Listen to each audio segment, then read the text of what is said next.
हरिशरणम जय गो माता जय गोपाल।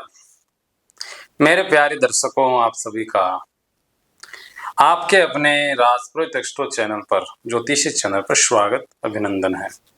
मैं सुखदेव शरण राजपुरोहित कर्क राशि वालों को बताना चाहता हूं कि आपका ये अप्रैल का महीना कैसा जाएगा। मैंने काफी ज्योतिषाचार्यों की वीडियो कर्क राशि पे अप्रैल महीने की प्रेडिक्शन के देखे, काफी नेगेटिव बता रहे हैं। पता नहीं कौन से सिद्धांत लगाए उन्होंने। हाँ, पहली दृष्टि में कोई भी होगा तो गोचर सिद्धांत के अनुसार फलित जो है नेगेटिव नजर आ रहा है, परंतु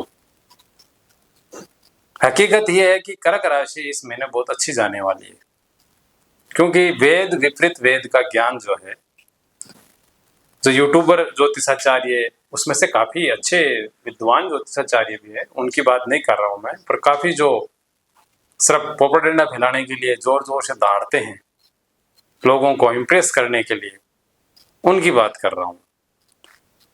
तो कर्क राशि वाले देख लें कि आपका चार्ट आपके समक्ष है।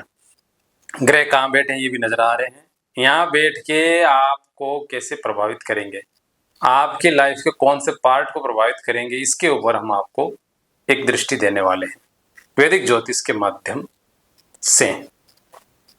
तो कर्क राशि से कौन बिलोंग करता है? सबसे पहली बात तो ये है, जिनका नामाक्षर ही, हु, हे, हो, डा, डी, डू, डे, डो, ये जो 9 अक्षर है, जिसमें पुनर्वसु का अंतिम चरण, पुष्य और आश्लेषा, ये स्वादो नक्षत्र जो है कर्क राशि के अंतर्गत आता है, जिसमें पुनर्वसु का स्वामी गुरु है, पुष्य का शनि और आश्लेषा का केतु।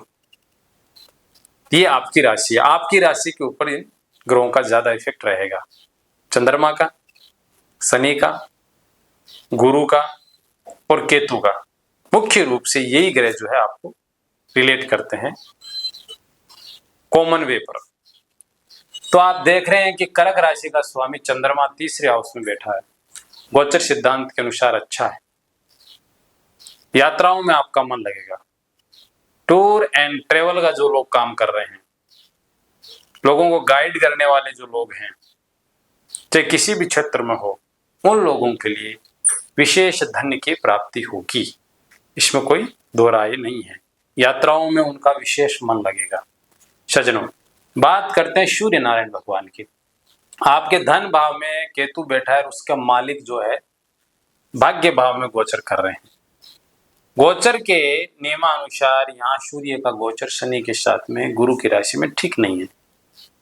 पहली दृष्टि में लोग यही जो है थोड़ा सा कंफ्यूजन पैदा कर रहे हैं, जबकि सूर्य का विपरीत वेद हो रहा है गुरु से। ये विपरीत वेद होने से गुरु सूर्य यहाँ बैठ के आपके सरकारी कामों में विशेष धन की वृद्धि करेगा। आपके कुटुंब परिवार भी उस लाभ का हिस्सा बनेंगे, वर्चस्व मिलेगा। आध्यात्मिक दृष्टिकोण से भी जो बड़े ओहदे के महात्मा हैं, जैसे शंकराचार्य इत्यादि, वो भी आपको सहयोग करेंगे, अच्छी गाइडेंस करेंगे और आप उनके साथ जो है समय बिता सकते हैं। चाहे मुख्यमंत्री हो, कोई मंत्री हो, प्रधानमंत्री हो, इस लेवल के लोगों के साथ में भी आपकी पहुंच के अनुसार जो है आप उनके साथ समय बिताओगे। ऐसा सूर्य बहुत शानदार योग बना रहा है। सज्जनों, सूर्य के बाद में हम बात कर लेते हैं मंगल की। मंगल महाराज अष्टम भाव में पीड़ित हो गए हैं। मालिक कहाँ के हैं? कर्म भाव के और 5th हाउस के। विशेष करके जो शिक्षा के क्षेत्र से जुड़े हुए लोग हैं, वो इस पूरे अप्रैल महीने में अकर्मण्यता अर्थात आलस्य और प्रमाद के कारण अपनी शिक्षा में या अपने कर्म में परिणाम स्वरूप शून्य होते हुए नजर आ रहे हैं। उसका एक कारण ये भी है कि छुट्टियां चल रही है, तो वैसे भी लोग घूमेंगे फिरेंगे शिक्षा के क्षेत्र के, परंतु विद्यार्थी लोग भी जो है, चलो टीचर वगैरह है उनके लिए ठीक है, विद्यार्थी लोग भी का अभी ये जो है अप्रैल महीना शून्य जाएगा पढ़ाई से। कंपटीशन की तैयारी करने वाले जो बंदे हैं, उनसे अनुरोध करूंगा कि अप्रैल महीने को खराब नहीं करना है खेल कूद या गलत संगत के कारण। अपने विवेक के अनुसार स्वाध्याय करते रहें दिन में 3-4 घंटा, ताकि समय खराब न हो। ठीक है ना। तो ये मंगल का थोड़ा सा नेगेटिव इफेक्ट हम कह सकते हैं। साथ साथ में जो गर्भवती माताएं बहनें हैं, उनको मेरा रिक्वेस्ट है कि कोई भी काम करें सहजता में हो वही करें। ज्यादा वजन उठाना, ज्यादा जोर से दौड़ना, शरीर से पावर लगाना, ऐसा काम नहीं करना, क्यों मंगल पावर का भी कारक हो रहा है, गर्भ का भी कारक हो रहा है, पंचम भाव का कारक होकर के अष्टम भाव में चला गया है। तो कहीं ना कहीं छोटी मोटी गलतियों से, वजन उठाने से या एकदम से तेजी से चलने से, कूदने से या कोई ऐसा काम करते हुए चोट न आए, इस चीज का विशेष ध्यान रखना है। काम करते समय चोट आ सकता है, कर्म का मालिक अष्टम भाव में गया है। तो ये मंगल की प्रेडिक्शन है। इसकी रेमेडी हम आपको लास्ट में बता देंगे, इधर लिख भी रखिए। मंगल के बाद में बात करते हैं बुध की।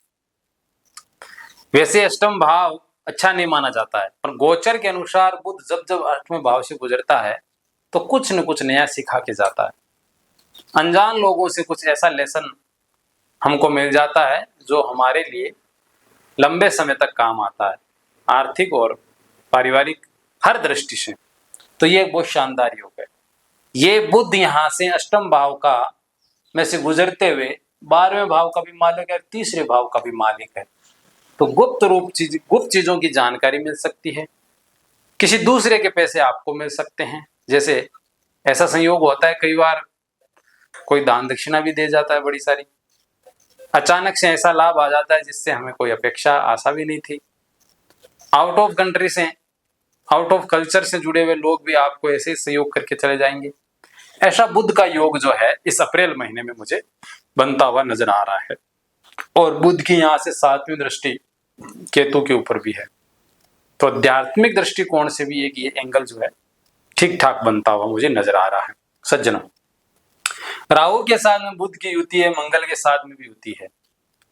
स्क्रीन की एलर्जी और गुप्तांगों में कोई छोटी मोटी समस्या का सामना करना पड़ सकता है, तो भी केयरफुल रहने की आपको आवश्यकता है। प्रिय बंधुओं, अब हम बात करते हैं बुध के बाद में गुरु महाराज की।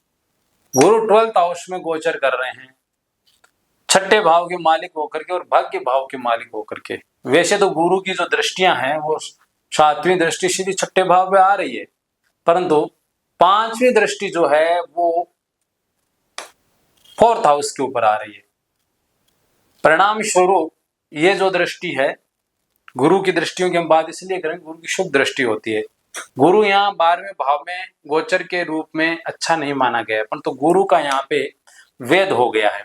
और गुरु किससे वेद हुए? केतु से वेद हुए, विपरीत वेद हो गया, वेद, आई एम सॉरी, विपरीत वेद हो गया, वेद नहीं हुआ। वेद होगा तो वो अपना शुभ फल ही नहीं दे पाएगा, परंतु यहाँ गुरु अशुभ हो रहा था, तो अशुभ का विपरीत वेद होने से अब ये यहाँ विपरीत काम करेगा। जहां इसको बुरा फल देना था गोचर के अनुसार, अब ये यहाँ अच्छे फल देगा। तो क्या देगा? आध्यात्मिक दृष्टि से जुड़े हुए लोगों को विशेष लाभ देगा। विद्या के क्षेत्र में प्रोफेसर है, बड़े पदों पे जो मंत्रालय में काम करने वाले लोग हैं, जो एडवाइस का काम करते हैं, जो एडवाइस देने का काम करते हैं, कंसल्टेंसी देने का काम करते हैं, उन लोगों की बल्ले बल्ले गुरु यहाँ अप्रैल महीने में मुझे करते हुए नजर आ रहे हैं। सज्जनों, गुरु की 5वीं दृष्टि जो है आपके 4th भाव में होने से जिन लोगों का लिक्विड काम है, चाहे जूस सेंटर क्यों न चलाता हो, पानी का काम क्यों न करते हो, दूध का काम है, फल फ्रूट का काम है, जमीन जायदाद का काम है, गाड़ी घोड़ों का काम है, ये 5वां घर मकान इत्यादि कंसल्टेंसी का काम है। इन सभी चीजों में अप्रैल महीने के अंदर जो लोग भी लगे हुए हैं उनको अच्छी अर्निंग मुझे होती हुई नजर आ रही है। आपकी माँ का आशीर्वाद, 4था भाव माता का भी है, उस पर गुरु की दृष्टि होने से आपकी माँ आपके लिए गुरु तुल्य होगी, हर जगह आपको सपोर्ट करेगी। बहुत अच्छी बात है। सज्जनों, गुरु छठे भाव का भी स्वामी है, तो अपने शत्रुओं को भी कंट्रोल करने का प्रयास करेगा। और भाग्य भाव का मालिक होने से भाग्य, तीर्थ यात्रा, स्पिरिचुअल लोगों का सानिध्य, उनके साथ डिस्कशन और मीटिंगें, ऐसी चीजें भी होगी जो कि आपके लिए बहुत अच्छी बात है। सज्जनों, गुरु के बाद में हम चल पड़ते हैं शुक्र की तरफ। शुक्र निश्चित रूप से 10वें भाव में गोचर सिद्धांत के अनुसार सबसे लो माना जाता है, परंतु शुक्र का जो वेद, विपरीत वेद हुआ है, वो चंद्रमा से हुआ है। यहाँ तो शुक्र बैठ के एक प्रकार का गज केसरी योग भी बना दे रहा है। आपकी राशि से शुक्र 10वें भाव में विपरीत योग की दृष्टि से, ये इसको गज केसरी योग वैसे मत लेना जो दूसरे टाइप का होता है। हम सिर्फ गोचर के लिए गज केसरी योग बता रहे हैं, वो भी विपरीत वेद होने के कारण। वैसे कोई डायरेक्ट यहाँ कोई गज केसरी योग नहीं है। हम आपको क्लियर कर देना चाहते हैं सज्जनों। अब जो है शुक्र यहाँ विपरीत वेद होने के कारण अर्निंग हाउस का मालिक है और फोर्थ हाउस का मालिक है। तो यहाँ फैशन डिजाइन के जितने भी काम है, कलाकार लॉबी जितनी भी है, खाने की जो डिशेज है, इसमें भी खट्टी मीठी चीजों का जो लोग काम करते हैं और फैंसी डिजाइनिंग का काम करते हैं, ब्यूटी पार्लर का काम करते हैं, आर्ट में जो लोग लगे हुए हैं अभिनय के क्षेत्र में, उन लोगों के यहाँ पे बल्ले बल्ले होती हुई नजर आ रही है। अर्निंग भाव के मालिक होने से पहले जितनी भी मैंने चीजें बताई है, उनकी अर्निंग देने में भी शुक्र का बड़ा हाथ रहेगा पूरे अप्रैल महीने में। पूरे अप्रैल में शुक्र यही गोचर करने वाले हैं और विपरीत वेद जो है चंद्रमा से हुआ है। पर यह विपरीत वेद 5-7 दिन का, परंतु अगर महीने की फर्स्ट डेट से हम इसको देखें तो ये विपरीत भेद लागू होगा। सज्जनों, अब हम बात कर लेते हैं शनि महाराज की।